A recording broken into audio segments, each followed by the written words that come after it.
léegi balaa ñuy commencé point de presse bi comme ni ñu ko waxee woon suñu kilifa muy El Hadj Faye ñu fi nekk moom en tant que artiste def naa ne ku ko déglu xam nga ko mu am lu mu dund Ndiaga Mbaye bokk ci kër gi moom tamit dañ koy jox ñu def ci témoignage def ci déclaration nag tey am na yenn question yoo xam ne suñ ko posé Pape Laye moom ci boppam mun na ko tontu doyen ñu ngi lay jox kàddu gi nga am loo ci sax. waaw bisimilah ginnaaw ma sant yàlla di julli ci Muhammad sallallahu alayhi wa sallam di sant sama sëriñ si Cheikh Sall Mbacke di ñaanal njabootu Sëriñ Tuubaa gépp ak Pape Sall Baye Fall leen nuyu yi ñu teew ñëpp kenn ku ci ne di turam ak santam ak leen xamal ne na ma ko waxee woon ku ne war naa mën a ràññee ñett muy li nga bokk ak li nga boole ak li nga moom lii nag dama cee bokk ñu boole ma ci moom moom ko muy sama yëpp kon bu yàlla dogalee bis bi am ñu dellu sotti fàttali ko Ndiaga Mbaye Pape Laye ñi def ko di taawu Ndiaga def na loo xam ne lu ko war la bu loolu wéyee nag ma bëgg leen a xamal ne lii ñu def nii lii ci état bi la waroon a jóge muy culture ministre de la culture waaw bu fi teewloo nit war naa mën a yabal ku fi teewal waaw directeur de la culture mi ngi fi lii moo leen di wane culture ne Sénégal amuñu ministre de la culture bi fi mu ko lim ci war a def defuñu ko ci waaw ndax chaque année Ndiaga Mbaye def na fi loo xam ne bu jógee ba mu jógee ba léegi waroon nañ chaque année ñu defal ko hommage boo xam ne àdduna sëpp boo koy teewee waaw bu ko defee état bi doo ci loxoom waaw waaye chaque année ñun ñooy def suñu démb suñu taxaar jàpp li di dem gauche droite te di lépp bu ko ne culture am na fi du demee noonu waxante dëgg li ñuy def ko tuddal ay avenue Ndiaga Mbaye bu ko tuddewul avenue tuddewul ko rue tuddewul ko monument man ci sama bopp mën naa laa fay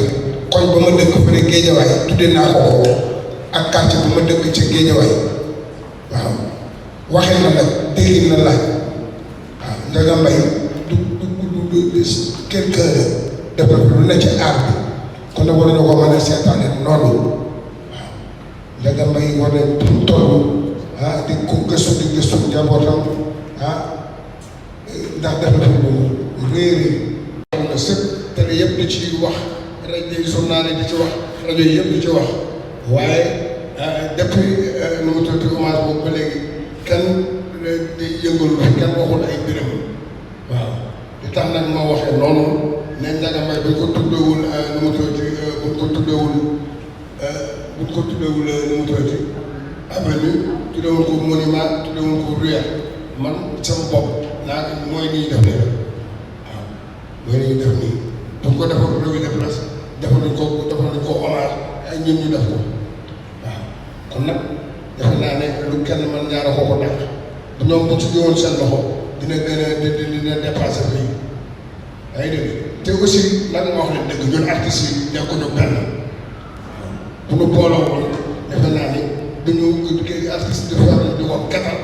wala muy def lu demee nii te artistes yi teewul li nga ne waroon naa fekk ku ko waxuma ne yëg waaye ku ko dégg ku ko yëgal ku ko yëgalu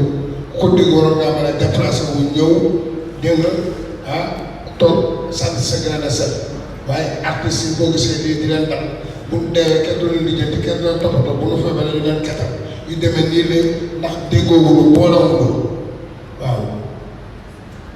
loolu la mbir mi demee waaw kon defe naa waaw kon nga ci mën a am loo sax. ñun nag dafa am fu ñu taxaw mooy doomu Ndiaga Mbaye c'est pas forcément Ndiaga Mbaye am na lu mu def loo xamante ni bii tey moo tax kenn fàttewu ko doomu Ndiaga Mbaye aussi wax dëgg yàlla dama jàpp ne war na mën a def loo xamante ni bii tamit xëy na day am plus lay doon rek mu yokk ci loolu fexe aussi tamit bañ a taxaw ci mën na doomu Ndiaga Mbaye rek mais jéem a def loo xamante ne bii aussi day tax bu ëllëgee ñu tuddee papa tuddee ko fa moom aussi ñun foofu lañ taxaw muy héritage bu xaw a dis bu xaw a métti mais nag ñu ngi góorgóorlu ci jéem a fexe dundal loolu et que ñi nga xamante ne bii aussi ñoo ko bëggoon ñu fexe di leen fàttali kan mooy Ndiaga Mbaye bien que dina métti nag mais ci barke bi moom ak yàlla suñu borom mën na yombal lépp tey alhamdulilah bi nga xamante ne bii kii fi teew di Aminata Mbengue suñu jigéen suñu sœur la parce que man xam naa ci diggante bi ak sama papa loo xamante ne bii man est-ce que du ma ne sax moom xamul ci sa papa loo xamante ne bii ñun xamuñu ko ci moom kon moom bu fi teewee rek loolu doy na sax. lii dafay ci am droit ndax li tax mooy man côté bi ma xaw a féete man côté doom laa féete ndax tey jii moom ak sama papa ak ñeneen artistes yi nga xamante ni dañ fi nekk ñoom génération Ndiaga Mbaye lañ donc man doom laa côté boobu xëy na peut-être moom mën na ci wax mais man côté bi war a mën a waxee mooy côté bi nga xamante ni bii ñun dañu war a def loo xamante ni bii li ministre de la culture war a def ci Ndiaga Mbaye te def ko ñun dinañ jóg ak suñu volonté bu jot a am def lu nga xamante ni bii ñoom dinañ xam ne kat bien que ñoom ñoo waroon def li mais xëy na peut-être defuñu ko mais enfin doom yi xëy na peut-être may nañu possibilité bu nga xamante ne bii mën nañu leen dab parce que papa doon na expliqué ne du ma sosal kenn waaye ku def ma eggale la donc ñu sos ñu xam ne ñoom xëy na peut-être war nañu def mais def ñu def ñu jàpp ci donc côté boobu expliqué dama koy nangu parce que ñoom génération boobu la mais génération bi toll nii ñu dañu jëm bëgg a fexe au lieu que ñuy def benn réplique boo xamante ne bii ci kàddu la ñu koy jéem a def taxaw imposé wu ba ñu xam ne que kii kon dafa laaj loxo je crois que ñun foofu lañ taxaw xam nga culture aussi wax dëgg yàlla dafay lu nga xamante ne bii mënoo def loo xamul mënoo wax loo xamul mais en tout cas ñun daal li nga xamante ne bii ci lañ nekk mooy jéem a fexe essayer li nga xamante ne bii moom la Ndiaga Mbaye doon dund bien que mënuñu dund sax exactement li nga xamante ni moom la doon dund parce que moom la ñun la mais au moins dinañ jéem a def lu nga xamante ne bii dinañ xam ne que doomu Ndiaga Mbaye au moins ñu ngi jéem a góorgóorlu pour que jéem a valoriser li nga xamante ni moom la fi ko xam bàyyi immortaliser Ndiaga Mbaye ba bis boo xamante ne bii dinañ xam xel ne kat kii dañu war a vraiment jëmmal statut boobu parce que man Ndiaga Mbaye je crois que même booy wax te tuddoo ko sa xol dina ko tudd parce que mënoo wax musique sénégalaise ba pare tuddoo Ndiaga Mbaye même bu ko sa laa mun tudd sax sa xol dina ko tudd sa xel dina ko tudd loolu rek doy na loolu rek doy na. les acteurs culturels suñu ministère nekk fii su ñuy def dara déjà il faut que mu am soutien bi c'est pas du des fois aspect bii gars yi di gis même aspect moral aspect logistique nag tey jii soo da ngay def exposition def projection de film maanaam logistique boobu mu laaj ministère bi moo la ko mën a jox da ngay def concert maanaam y a l'orchestre national matériel boobu la ñuy jox tey jii ci assistance bi ñuy def comme li mu leen doon wax sax salle bi luy wuñu ko dañu ko jox kon te côté boobu c'est normal ñu demander benn appui wala benn soutien bi nag comme ni ñu koy waxee si fànn yëpp la moral finance tout beneen bi mooy SODAV moom mooy concept déjà di défendre les artistes même ñoom suñ si defoon tey jii famille Ndiaga Mbaye œuvre bi ñu si yore woon SODAV bu ko war a am bu koy ambali kii exemple Pape Mbaye nga xam ne artiste su bëggee seetlu nag retraite soo ko versé ko doo ko jël kon c'est pas parce que SODAV daf fi nekk rek artiste bu jóg artiste bi aussi benn côté ñun du ñu jël ne leen ñoom defuñu mais artiste bi su defal lu mu war a def aussi ay droit am du ko am da ngay mën a def sa devoir pour mën a aussi réclamer droit dafa mel ni liggéeykat bu versé wul doo fay ko IPRES kon tey jii soo toogal rek ne est-ce que liggéeykat yëpp dañuy fay ko IPRES mais ku ci versé wul doo fayoo kon te SODAV daf fi nekk c'est pas parce que dañuy def hommage rek ñu ne SODAV su defoon lu ñuy def duñ ko def hommage bi ça n'a rien à voir exemple ak artiste hommage yi ñuy def SODAV lan la fi nekkee défendre intérêt des artistes artiste bi lan mooy intérêt mooy mu créer déposer droit am su jotee ñu fay ko léegi nag dinañ leen bind en tant que structure ba nga xam ne ñoo ñuy gérer lu ñu ñëw muy moom mooy benn wax bi muy ñëwaat ñooñu ñëpp bind nañ leen ne leen dañuy def hommage yu ñàkk léegi nag ñoom ñoo xam nan lañ siy jàppe bés bi su nekkee benn siège la ñu am dinañ ko teg li ñu war a def dinañ ko def ci suñuy moyen bopp ak suñuy yéene lu si ñëw nag yokku si loolu tamit du yàq si affaire yi dara côté boobu daal di fi laa am benn précision bi ñu siy wax ne aussi artiste aussi benn côté c'est l'occasion bi ñoom ñu organiser ko essayer structurer aussi seen i yëf pour bañ a toog rek ne artiste la ba pare ëllëg leneen lu si mun di am aussi ñuy critiquer kii wala.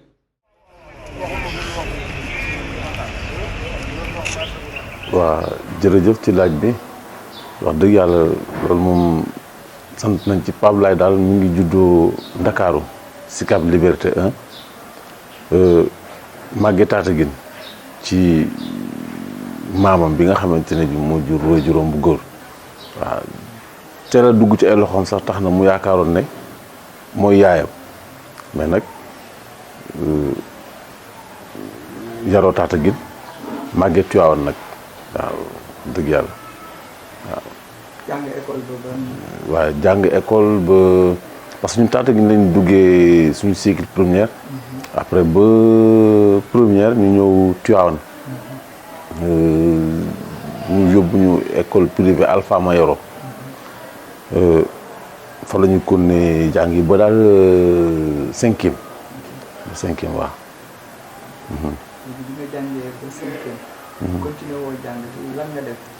waaw continué ma jàng bi parce que li tax mooy ki nga xamante ne bi moom moo ma yar di sama maam xamante ne bi moo doon jàpp ci jàng bi parce que sama papa moom kii ci woon trop parce que comme man j'étais pas brillant xam naa mu ne kii daal ñàkkul am na leneen lu mu war a mën a viser lu dul njàng bi génn ci ay loxoom sama maam jël lépp nag ndeysaan ci loolu bi mu ñëwee Dakar nag ut ay fourniture samedi la jógee Tivaouane dimanche lundi mu gaañu donc xam nga yooyu da lay perturbé donc moo gën a jokk tax na suñu jàng arrêté. wante Dakar la doon jàng arrêté wala Tivaouane. non Tivaouane la doon jàngee école Alpha Mayoro. bi nga jàngee ba 5e. arrêté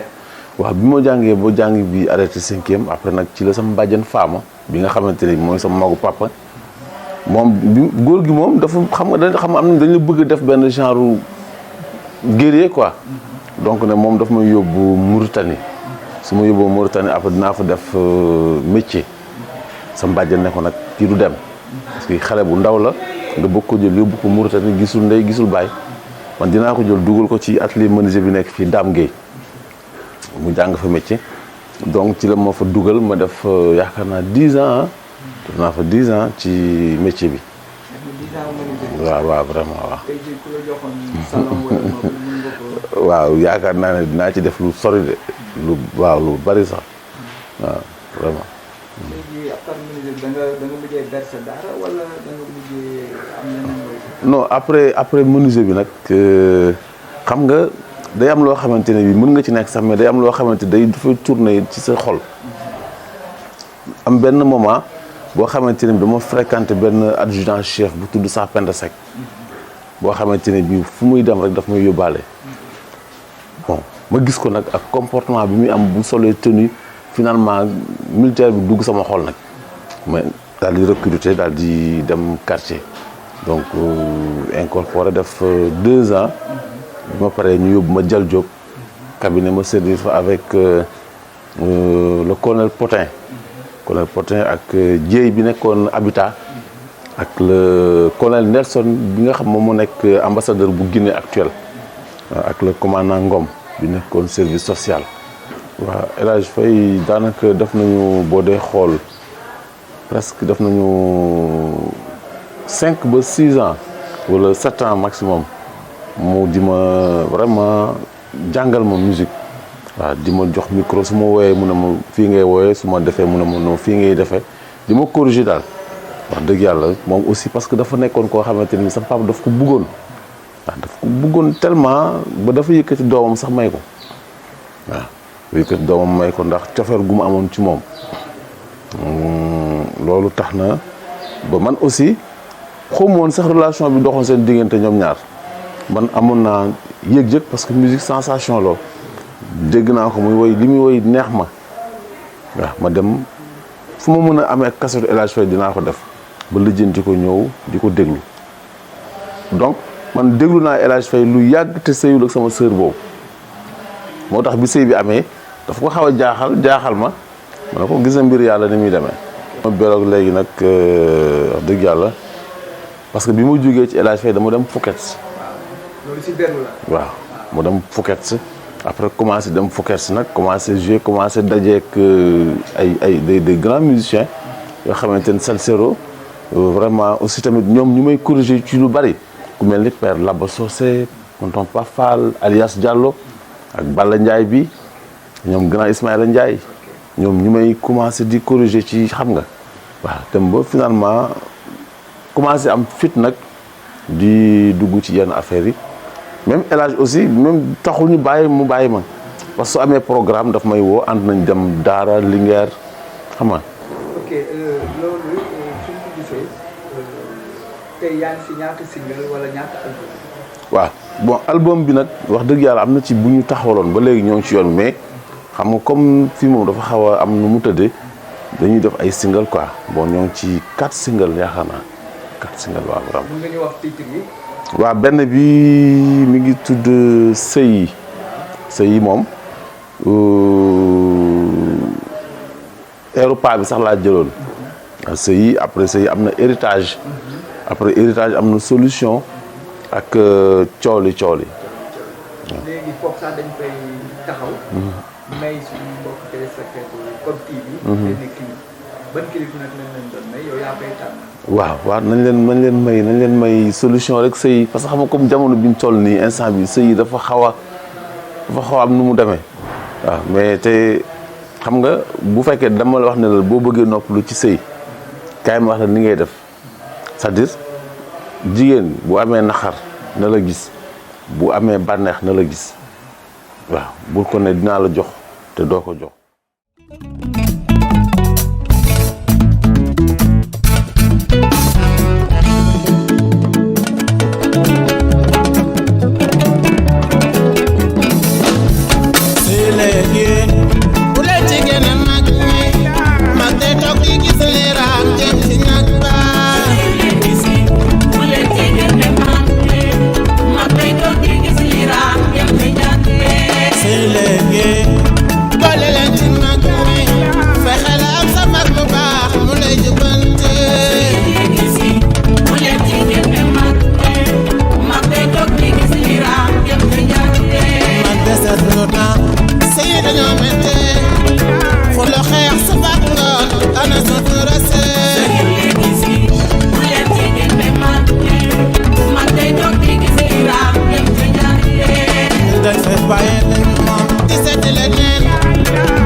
Finally, get you go.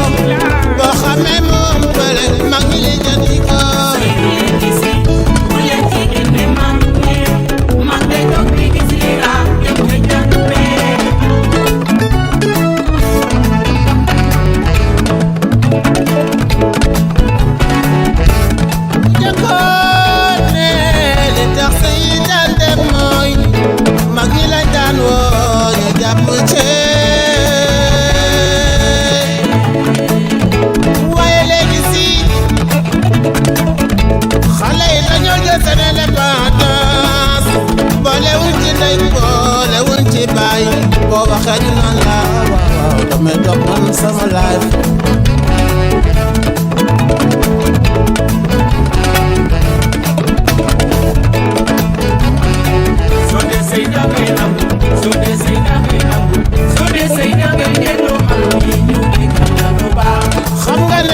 waaye xale yi góor yi naan leen fu ngeen mën a ngeen toog fu ngeen mën ngeen yokk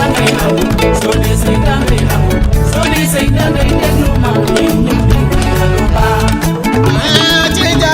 jàmba léegi waaw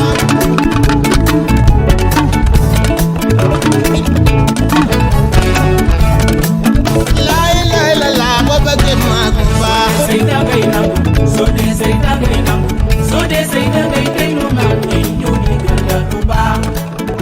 dangay mun li diis tey xeeb lu baax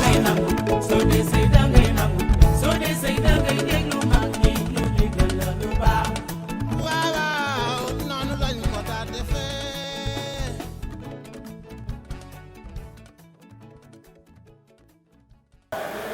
xam nga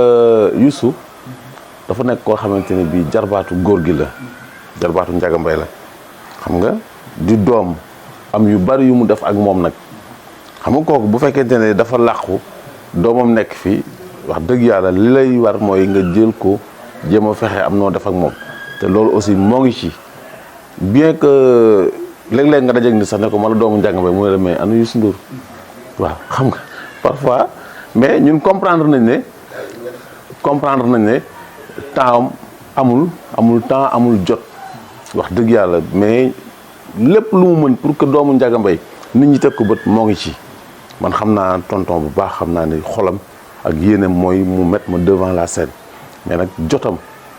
hommage bi xam nga liñ ci jublu mooy que ne xam nga dañ ko daan defee Dakar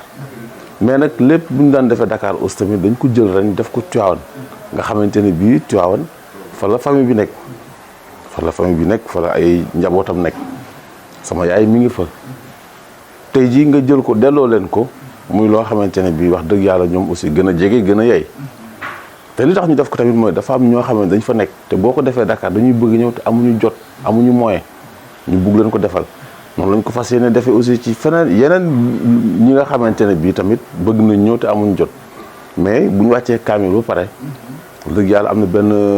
monument bu ko xale yi tuddee bëgg nañ ko inaugurer suñ ko inauguré ba pare yaakaar naa am na projection de film bu fay am ak benn panel ak exposition photo boo xamante ne bii dinañ waxtaan ci dundu góor gi waaw donc daal nga lii ku nekk ku bokk ci gétt gi rek naan ci meew mi te yëpp ci la bokk ndax àdduna moom il faut que moom ñu lay dimbale am ñu lay jàppale ba tax na dañuy woo ñi nga xamante ne bii ñoom ñooy suma ay héritage suma héritier parce que Pape et ses héritiers la donc ñu jàpp te xam ne seen doom la seen rakk la seen xarit la te ñu séntu ne aussi fu ñu mën a egg ëllëg ñoom ñoo ko fay yóbbu ci kattanu yàlla parce que yàlla suñu borom moom mooy def ci nit parce que lépp lu doomu aadama def rek lépp lu am rek dafa fekk mu neex yàlla waaw kon yàlla ko yàlla jaarale ci ñoom ba ñu seen doom ci kaw li bàyyam daan def mu teg fa tànkam donte xam naa ne dina jafe remplacer mais nag ñu def suñu kéem kattan.